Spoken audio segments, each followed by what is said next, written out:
Dear students, मैं अपनी पहले चैप्टर बायोलॉजी की सेकंड क्लास को लेकर यहाँ उपस्थित हूँ।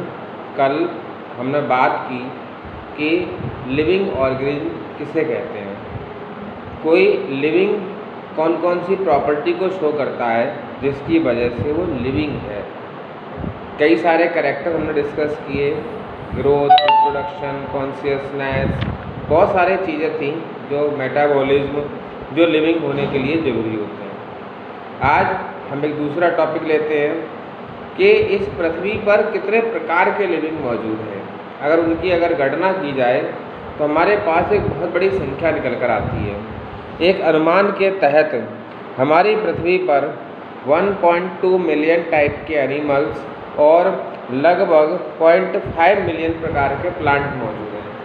इतनी बड़ी संख्या, इतनी बड़ी डाइवर्सिटी इस अर्थ पर मौजूद है, तो इस पूरी डाइवर्सिटी को स्टडी करने के लिए हमें एक वेल ऑर्गेनाइज सिस्टम चाहिए होगा। और उस वेल ऑर्गेनाइज सिस्टम के बारे में हम आज बात करेंगे कि इतनी बड़ी डाइवर्सिटी को हम कैसे स्टडी करते हैं। तो diversity types of organism present on the earth, उसे कहा गया है बायोडाइवर्सिटी।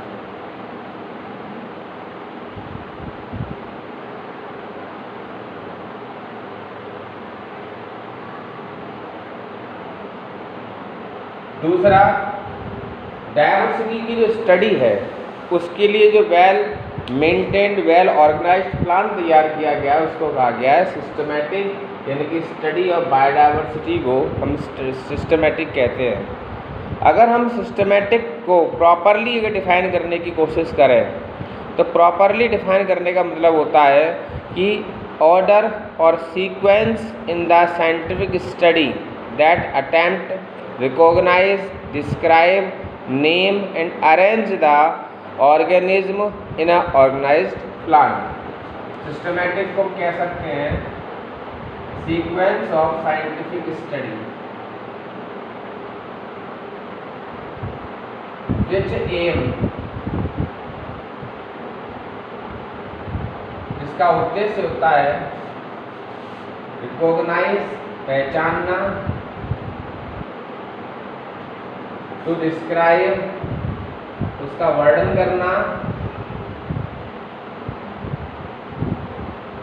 गिव नेम, नाम देना, एंड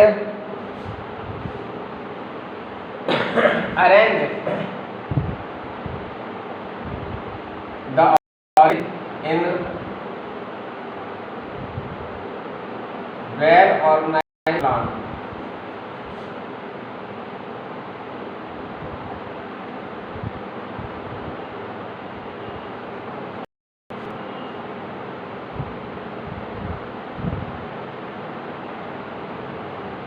उसे नाम दिया गया है सिस्टमैटिक। और थोड़ा इजी कर देते हैं। Systematic is a branch of biology, biology की वो ब्रांच है in which we study about the recognition, description, naming and arrangement of the organism in organized plan.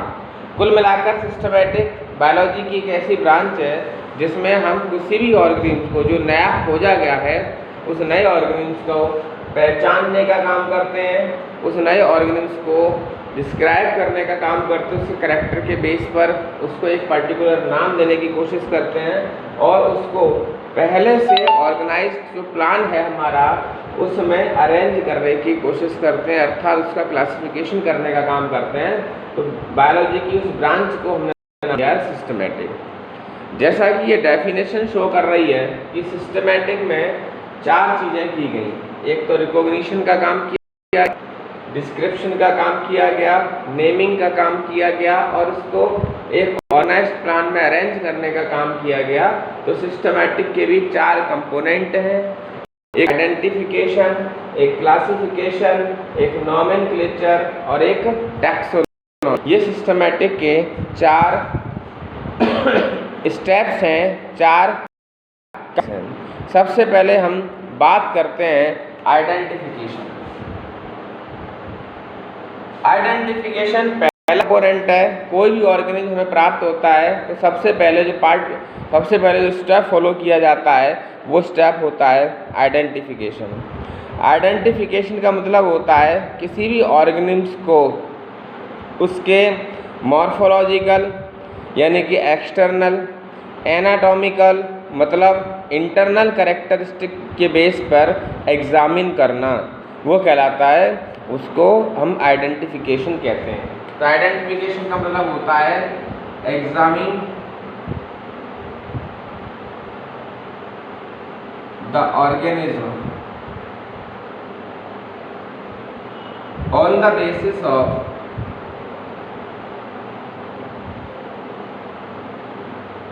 their morphological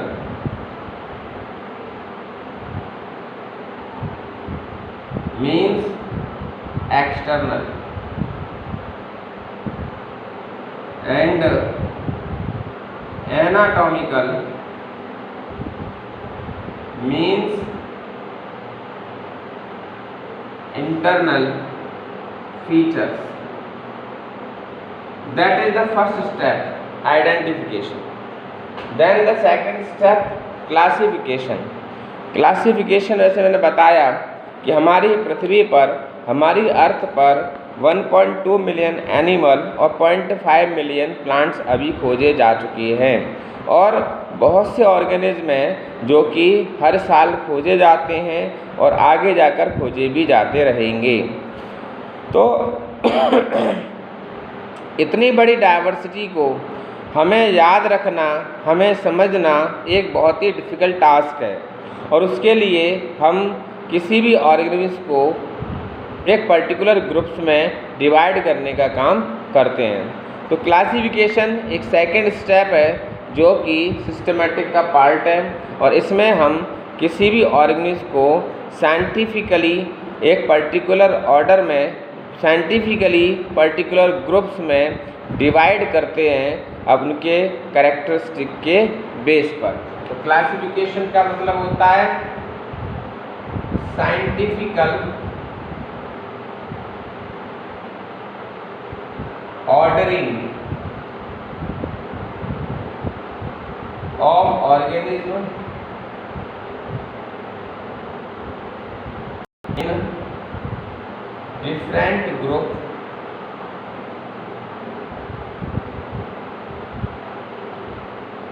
on the basis of their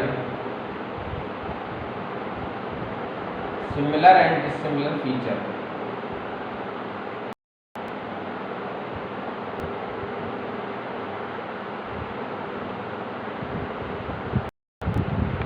ये कहलाता है classification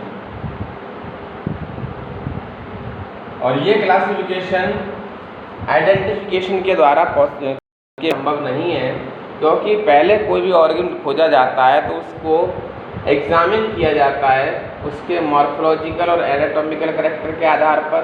फिर उन morphological और characters को शो करने वाले जो पहले से खोजे गए ऑर्गेनिज्म हैं उनके साथ में ग्रुप्स में रखना, उसे हमने नाम दिया है क्लासिफिकेशन। तो क्लासिफिकेशन का मतलब होता है scientific ordering of organism group on the basis of their similar and dissimilar features.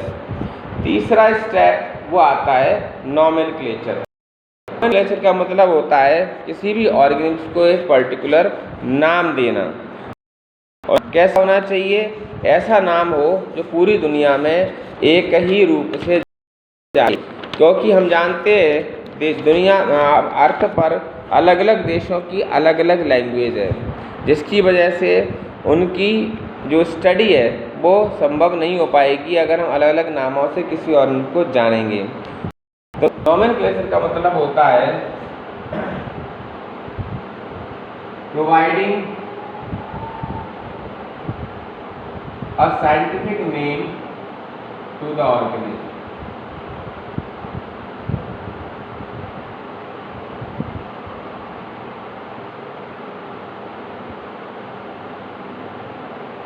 और नॉमेनक्लेचर जनरली दो तरह का होता है, दो टाइप के नाम हम साइंटिस्ट अपने ऑर्गेनिज्म को देते हैं।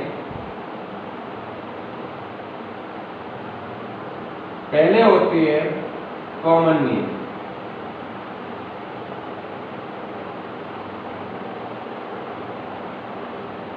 दूसरे होते हैं साइंटिफिक नेम।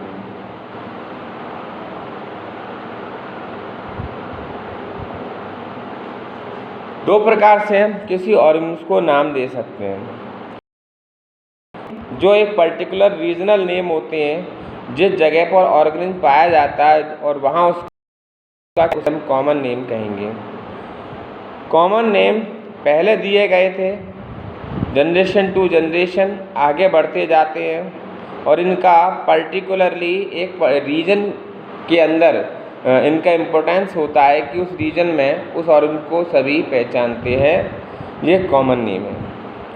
कॉमन नेम का सबसे बड़ा लाभ ये रहता है कि कॉमन नेम में एक तो लर्न करने में आसान है, बोलने में आसान है और लिखने में आसान है।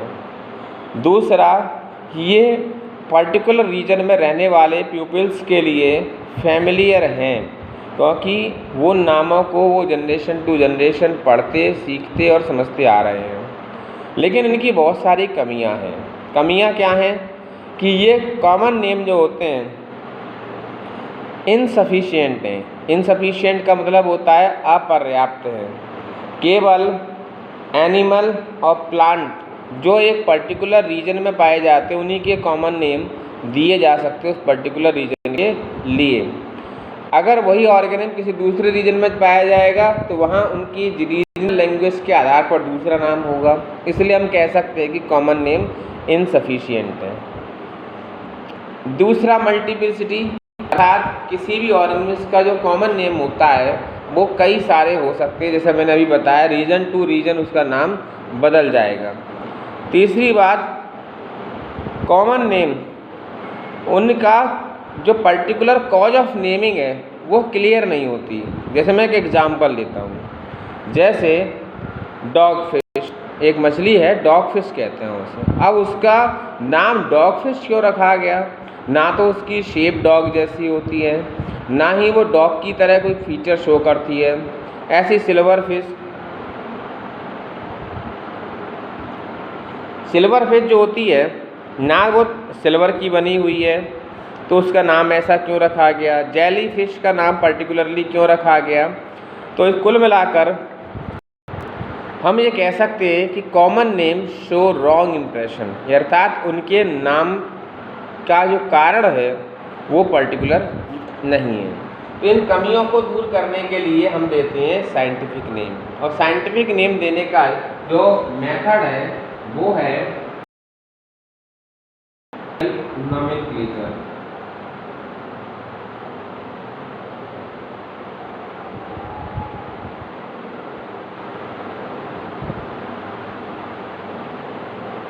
बाइनोमियल नोमेनक्लेचर ये साइंटिफिक नेम देने का एक सिस्टम है और इस सिस्टम को एक वैज्ञानिक थे कैरोलस लीनियस, उन्होंने अपनी एक पुस्तक सिस्टमा नेचुरी 1758 में जो पब्लिश हुई थी उसमें इसके बारे में बताया था। Given by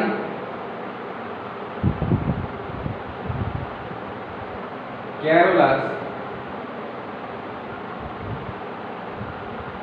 Linnaeus in 1758. According to binomial nomenclature, name of the organism is made up of two parts.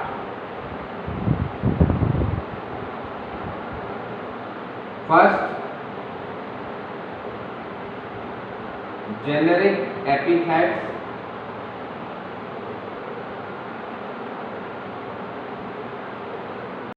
Second, species epithets. Means किसी भी ऑर्गेनिज्म का नाम दो अक्षरों से मिलकर बना होगा अकॉर्डिंग टू बाइनोमियल नोमेनक्लेचर। पहला जेनेरिक एपिथेट होगा अर्थात जीनस, और दूसरा होगा स्पीसीज या स्पेसिफिक एपिथेट्स यानी कि उसकी स्पीसीज। जैसे मैं एक एग्जांपल लेता हूँ, ह्यूमन बीइंग का साइंटिफिक नेम है होमो सेपियंस, और होमो सेपियंस में जो पहला वर्ड है होमो, वो उसका जेनेरिक एपिथेट्स है और सेपियंस उसका स्पीशीज एपिथेट्स है। और ये दोनों प्रकार के जो नाम है मिलकर ह्यूमन बीइंग का साइंटिफिक नेम तैयार होता है। इस प्रकार से कैरोलस लिनियस ने नाम देने के लिए एक पर्टिकुलर सिस्टम डेवलप किया जिसको कहते हैं बाइनोमियल नोमेनक्लेचर। हमारे पास कई सारी ऐसी इंटरनेशनल संस्थाएं हैं जो नाम देने के लिए जानी जाती हैं, जिनमें से एक ICZN और एक ICDN ज़्यादा फेमस है। International code for zoological nomenclature और international code for botanical nomenclature, ये दो संस्थाएं हैं। ICBN प्लांट्स के नोमेनक्लेचर के लिए जानी जाती है और ICZN ये एनिमल्स के नोमेनक्लेचर के लिए जानी जाती है। 9th क्लास में हम इस चैप्टर को, इस टॉपिक को पढ़ चुके हैं कि साइंटिफिक नेम लिखने के कुछ तरीके होते हैं। 4 रूल्स फॉलो किए जाते हैं साइंटिफिक नेम लिखने के, जिनमें से पहला ये है कि किसी का भी साइंटिफिक नेम 2 अक्षरों से मिलकर बनेगा, जिससे हम पहला अक्षर जीनस होता है, दूसरा अक्षर स्पीशीज का होगा। दूसरा कि जो जीनस होता है वो हमेशा कैपिटल लेटर से स्टार्ट किया जाएगा और स्पीशीज हमेशा स्मॉल लेटर से स्टार्ट किया जाएगा। अगर हम इन साइंटिफिक नेम्स को प्रिंटेड करते हैं तो इसे थोड़ा सा इटैलिक लैंग्वेज में प्रिंट करेंगे, और हाथ से अगर लिखा जाता है तो हम इन दोनों को जीनस और स्पीशीज को सेपरेटली अंडरलाइन करेंगे। ये विशेषता होती है। जैसे मैं यहाँ पर मैंगो का साइंटिफिक नेम लिख रहा हूँ। मैंगो का साइंटिफिक नेम होता है मैंजीफेरा इंडिका। इसमें सभी रूल्स फॉलो हुए। पहला रूल कि 2 अक्षरों से मिलकर बना, ये जीनस है और ये स्पीशीज। जीनस कैपिटल लेटर से स्टार्ट हुआ, स्पीशीज स्मॉल लेटर से स्टार्ट हुआ। मैंने चूँकि हाथ से लिखा है तो इनको सेपरेटली अंडरलाइन किया है। अगर मैं कंप्यूटर से प्रिंट करता तो इटैलिक लैंग्वेज में इसकी प्रिंटिंग की जाती।